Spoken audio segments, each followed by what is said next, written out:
না, আমি কখনো লেখালেখি আসলে ছোটবেলাতে পছন্দ করতাম না বা ভালো ছিলাম না লেখালেখিতে। তো লেখক হওয়ার স্বপ্ন আসলে জীবনে কখনো দেখি নাই।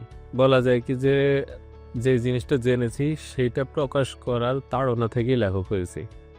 তো আমার মনে হয়েছে কি যে কিছু জিনিস জানি যেটা জানানো প্রয়োজন এবং সেটা কিভাবে জানাবো? মানে সেইটার তো একটা সোর্স লাগে। তো তখন আসলে ভিডিও বা এরকম জিনিস দিয়ে মনে হলো যে আসলে মানুষকে গভীরতায় নিতে পারবো না বা একটা ইতিহাসের সাক্ষী হিসেবে থেকে যাবে না, যেটা বই পারে। একটা বই একটা জাতিকে পরিবর্তন করতে পারে। মানুষের জন্য বছরের পর বছর, শত বছর ধরে একটা রেফারেন্স পয়েন্ট হিসেবে থাকে।